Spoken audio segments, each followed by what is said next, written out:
नमस्कार, मैं हूं आपके साथ रेनू सकलानी और आप देख रहे हैं अमर उजाला। प्रयागराज महाकुंभ में तमाम तरह के साधु संत पहुंचे और अपनी अलग अलग विशेषज्ञताओं की वजह से सुर्खियों में, लेकिन श्रद्धालु भी अपने अनोखे अंदाज में पहुंच रहे हैं।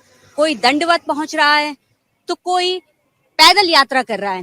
ऐसी ही एक शख्स हमारे बीच में है जो काफी सुर्खियों में है और युवा है। अक्षत इनका नाम है। तो सबसे पहले अक्षत आप ये बताइए, आप कहाँ से आ रहे हैं? मैं वैशाली बिहार से आ रहा हूँ पैदल यात्रा करके। कितनी किलोमीटर की यात्रा है? ये मेरी जो यात्रा है वो 4 धाम 12 ज्योतिर्लिंग की यात्रा है, तो अभी तक 10,000 के अप्रोक्स किलोमीटर हो चुके हैं। क्या सोच के ये यात्रा शुरू की? पहले तो मेरा मतलब यात्रा था कि 4 धाम 12 ज्योतिर्लिंग सिर्फ दर्शन करना है, और उससे पहले मेरी थी कि अपने भारत के हर डाइवर्सिटी को देखना है, हर लैंग्वेज, हर भाषा, हर क्षेत्र के लोगों से मिलना है। इसलिए मैं पद यात्रा कर रहा हूँ कि काफी ज्यादा लोगों से कनेक्ट हो पाऊँ और ज्यादा लोगों से उनके मतलब जो कल्चर है, लोकल फूड, लोकल लैंग्वेज, वो मैं जान सकूं। यहाँ पर कब पहुंचे? यहाँ पे मैं 14 तारीख को रात के 11 बजे आया हूँ और लगभग 11:30 बजे मैं स्नान किया हूँ। स्नान कर लिए आपने, तो आगे क्या है अभी आप? आगे मेरा मतलब 20 तारीख तक मुझे ये पूरा कुंभ घूमना है, और 20 तारीख के बाद मैं अपनी यात्रा जो मेरा 4 धाम 12 ज्योतिर्लिंग की चल रही है, मैं उसके लिए निकल जाऊंगा पुणे। क्या उम्र है आपकी अभी? मेरी 25। और क्या थॉट, क्या आया दिमाग में, पहले से क्यों करना चाहा? क्योंकि अभी आप नौकरी कुछ पढ़ रहे? नौकरी में मेरा पहला नौकरी 2017 में लगी थी, हरियाणा एसएससी गवर्नमेंट एमटीएस की पोस्ट थी। उसके बाद दूसरा नौकरी मेरा था रेलवे ग्रुप डी में, जो कि 2018 में मैंने ज्वाइन किया था, और उसी बीच मेरा बैंक की जॉब लगने के बाद मैंने रेलवे छोड़ के बैंक में ज्वाइन की, और अभी 2024 के 7 जनवरी को मेरा लास्ट डे था, और 18 जनवरी को मैं अपने घर से निकला था यात्रा के लिए, और मुझे आज पूरे 1 साल हो चुके हैं। आज 17 जनवरी है, पूरे 1 साल हो चुके हैं। नौकरी छोड़ दी? नौकरी मैंने छोड़ दी। क्यों छोड़ी नौकरी? नौकरी बस यही अपने भारत के संस्कृति, भारत के लोगों से मिलना था, और भारत के मतलब जितने भी लोग हैं उन सब के लिए कुछ अच्छा करना था। अभी तक मैंने सोचा नहीं है, लेकिन हाँ, कुछ अच्छा करना है, कुछ बड़ा करना है भारत के लोगों के लिए। कोई योजना है? जी अभी तो नहीं है, लेकिन हाँ आने वाले समय में वैसे होंगे कि सब लोग तो जॉब करते हैं गवर्नमेंट के, एक तरह से मैं जो बोलूँ तो ऑफिस 9 to 5 करते हैं। वो मुझे जो करना है अपने, मैं तो एक फ्रीडम हूँ, मतलब फ्रीडम लाइफ जी रहा हूँ। मुझे आगे अपने बलबूते पे कुछ ऐसा करना है कि मैं दूसरे को रोजगार दे पाऊँ, इसलिए मैं यात्रा कर रहा हूँ। तो जब यात्रा शुरू की है, घर वालों को बताया? क्योंकि किसी के लिए भी बड़ा ये सदमे वाली सिचुएशन है कि इस उम्र में अगर उनका घर बच्चा जो है नौकरी छोड़ के एक यात्रा पर निकल पड़ा है, तो घर वालों का क्या रिएक्शन? पहले तो घर वालों ने मना किया कि ये यात्रा मतलब नहीं करने के लिए, हम मतलब गलत रास्ते पे जा रहे हैं, और गांव के जो बड़े बुजुर्ग हैं, क्योंकि मैं एक गांव से बिलोंग करता हूं, तो वहां बड़े बुजुर्गों की सुनी जाती है। उन लोगों ने बताया कि ऐसा ऐसा है कि ये क्यों जॉब छोड़ के ये यात्रा क्यों।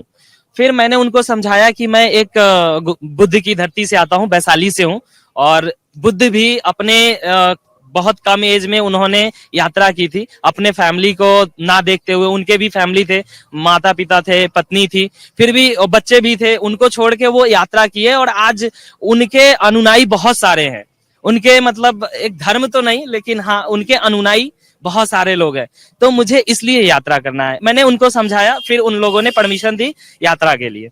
दोस्त वगैरह है का? दोस्त वगैरह मेरे बहुत कम है, क्योंकि काफी टाइम मेरा हॉस्टल में बीता है, तो दोस्त उतने बने नहीं कभी, और पढ़ाई लिखाई में मेरा ज्यादातर टाइम घर के अंदर बीता, तो दोस्त नहीं बने कभी।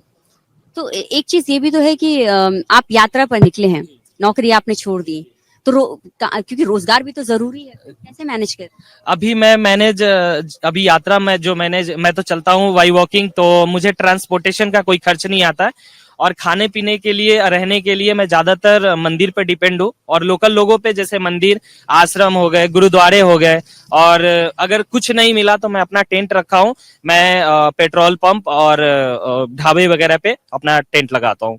तो मुझे कहीं पे भी पहुंचते हैं और थकान लगती है तो कहीं पे भी हाँ तक हाँ मैं परमिशन लेता हूँ, और इजिली परमिशन मिल भी जाती है, कोई दिक्कत नहीं होती। मैं बताता हूँ कि मैं पैदल यात्री हूँ, और भारत में पैदल यात्रियों का, हमारे साधु संतों का काफी ये किया जाता है, और पैदल यात्री बोलने से लोग काफी प्रभावित हो जाते हैं, और रहने के लिए, रुकने के लिए, खाने के लिए वो व्यवस्था करवा देते हैं। तो एक बात बताइए, आप दिन भर में कितना निकल पाते, कितना चल पाते? मेरा डेली का टारगेट 35 किलोमीटर रहता है, 35 किलोमीटर। लेकिन कभी कभी होता है कि आगे कुछ 10 किलोमीटर 20 किलोमीटर कुछ नहीं है, तो वहां मुझे 25 किलोमीटर में ही रुकना पड़ता है। कभी होता है कि ऐसे जगह पहुंच गए जहां 10 किलोमीटर कुछ नहीं है, मुझे आगे जाना है, तो वो उस सिचुएशन में मुझे 35 की जगह 45 चलना पड़ता है, ऐसा होता है। अभी तक आपने कितना समझा इस यात्रा को? क्या क्या महसूस किया? अभी तक मतलब मेरा तो एक तरह से मैं बोलूँ तो मेरा ये इनिशियल फेज है अभी यात्रा का। लेकिन मैं जो भी चीज देख रहा हूँ उसको एक डायरी में नोट कर रहा हूँ, और उसका मैं एक बना रहा हूँ डायरी, कि मेरे यात्रा के बाद मैं इससे कुछ निकाल सकूं, उससे कुछ आउटपुट निकाल सकूं। जी। तो ये मौका है आपको इस चीज को, इस जो आपने कहा कि आप जो है पूरे देश की अलग अलग हिस्सों में जाकर वहाँ की संस्कृति को, वहाँ को समझना चाहते हैं, ठीक है? तो अभी जब आप निकल रहे हैं इस यात्रा पे, तो कुछ ऐसी चुनौतियों का भी सामना करना पड़ा? कभी ऐसा तो हुआ नहीं है, लेकिन हाँ वही कभी कभी होता है कि पॉकेट में पैसे पैसे तो मैं अपने घर से 600 लेके निकला था, आज भी मेरे पॉकेट में 600 है, क्योंकि लोकल लोग सपोर्ट कर देते हैं। जो लोकल लोग सपोर्ट करते हैं वही कुछ पैसे होते हैं जो मतलब कभी ऐसा होता है कि ऐसे मतलब कंडीशन में है जहां मेरे पॉकेट में पैसे हैं लेकिन मेरे पास खाने के लिए कुछ नहीं है, मतलब खरीद के भी नहीं खा सकते, तो ये कभी कभी झेलना पड़ता है। क्या समझे कि ये उद्देश्य इतना पावरफुल है आपका कि आप इतनी तंगी के बावजूद, इन परिस्थितियों के बावजूद जो है निकल पड़े? अभी मतलब एक तरह से प्रण मैंने ले लिया है, तो इसको कंप्लीट करना है। और रास्ते तो चुनौतियों से भरे हैं, चाहे जो भी राह हो, तो बस हर राह को आसान करते जाना है। और अगर पीछे मुड़ के देखेंगे तो बस आगे चलते जाना है, पीछे मुड़ने में भी उतना टाइम लगेगा जितना हम आगे निकल सकते हैं। मुझे एक बात जाननी है कि जिस दिन आपके दिमाग में पहला थॉट आया कि मैं नौकरी छोड़ूंगा और मुझे जो है घूमने निकलना है, इस तरह से मुझे जानना है, वो ऐसा क्या हुआ था कि वो पहला तुरंत आपके दिमाग में आया और आपने इस तरह के डिसीजन?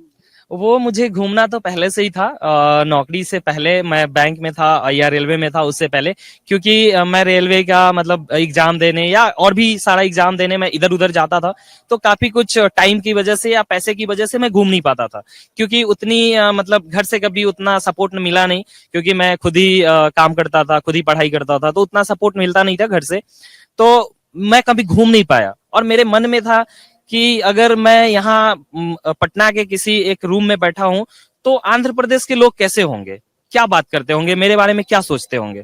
अगर मैं पटना में बैठा हूं, यहाँ पे 10 डिग्री सेल्सियस टेम्परेचर है, आंध्र प्रदेश और तमिलनाडु में 35 डिग्री सेल्सियस है, वही कश्मीर में -70 डिग्री में हमारे जवान खड़े हैं। तो मुझे ये सब चीज अंदर से लगा कि नहीं, मुझे खुद जाके वो फील करनी है, मुझे देखनी है। बस इस कारण से मैंने डिसाइड किया कि मैं जॉब छोड़ूंगा और जाऊंगा ये करने, मैं खुद देखूंगा सब कुछ। महाकुंभ में पहुंचे आप, कैसा लगा? क्या कहना चाहेंगे इसको, किस दृष्टिकोण से देखते हैं? और खासतौर पे आप युवा हैं, तो युवाओं के नजरिए से भी हमें जानना चाह रहे हैं इस चीज को कि वो उनके नजर में महाकुंभ क्या है उनकी? महाकुंभ एक अपने सनातन धर्म का बहुत बड़ा पर्व, बहुत बड़ा फेस्टिवल हम बोल सकते हैं अपने लैंग्वेज में। और यहाँ पे जितने भी साधु संत आए हैं, वो अपनी एक थिंकिंग है, उनका एक अलग थॉट है, और शायद मेरा थॉट कुछ अलग हो सकता है, उनका थॉट अलग हो सकता है। तो बस सनातन की वो लोग रक्षा कर रहे हैं, और मैं चाहता हूँ कि वो लोग सनातन की जैसे रक्षा करते हैं वैसे सारे हिंदू एक साथ होके सनातन की रक्षा करें। जब आप निकलते हैं जैसे यात्रा पे, तो कुछ आप लोगों से बातचीत करते हैं, उनको कुछ मैसेज देते हैं? जी, मैं लोगों से बात करता हूँ तो मैं 3 ही चीज बोलता हूँ।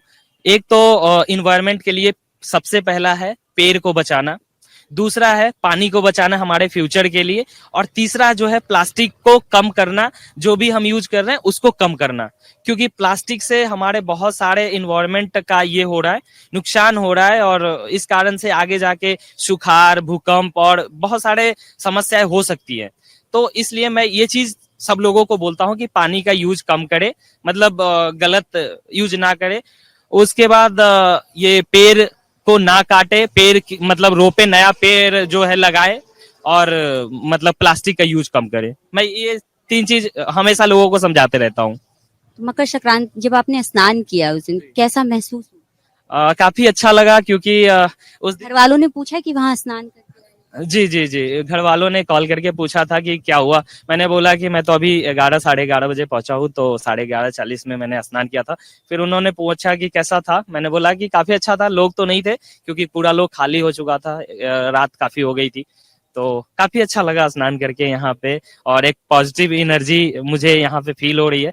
और मैं अगर ऐसा लग रहा है कि मैं यहाँ पे पूरे टाइम जितने दिन कुंभ है उतना दिन रुक जाऊं, लेकिन ऐसा पॉसिबल नहीं है क्योंकि मुझे यात्रा के लिए आगे भी जाना है, तो ऐसा पॉसिबल नहीं होगा। तो कुछ टारगेट फिक्स किया है कि कब तक ये यात्रा पूरी करनी है? मेरी टारगेट ऐसा फिक्स है कि 2026 के मतलब 27 के लगभग मार्च अप्रैल तक हो जाना चाहिए। बट कभी कभी होता है कि हेल्थ इशू भी, या कुछ कुछ प्रॉब्लम, कहीं रुक जाना। कुछ लोग होते हैं कि बोलते हैं कि मेरे यहाँ 2 दिन रुक जाने या 4 दिन रुक जाने, या कुछ कभी कपड़े धोने हुए तो मैं खुद ही रुक जाता हूँ, या कुछ ऐसा प्रॉब्लम। तो वो टाइम फ्लक्चुएट होते रहता है, तो उसका कुछ फिक्स नहीं है कि कब खत्म होगा। 2 महीने आगे भी हो सकते हैं, 2 महीने पहले भी हो सकते हैं। 600 रुपए में कैसे चलेगा 2027 तक?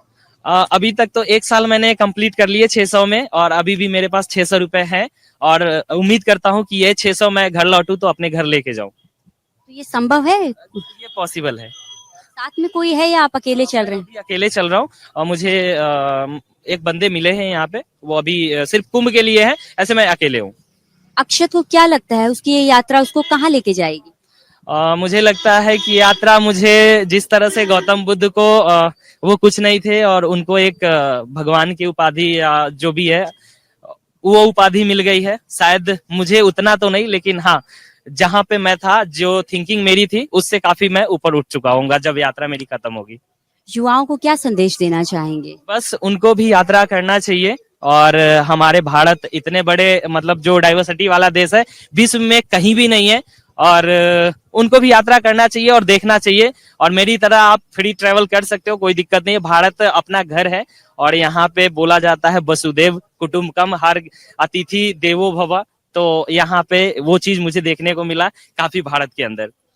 तो ये थे हमारे साथ अक्षत, जो यात्रा पर निकले, पैदल यात्रा पर निकले हैं, भारत की विविधता को जानने की कोशिश कर रहे हैं।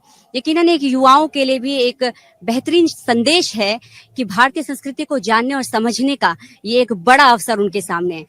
अन्य खबरों के लिए आप जुड़े रहिए अमर उजाला के साथ। अमर उजाला जीवांजलि के सारथी की मदद लें और महाकुंभ में स्नान जरूर करें।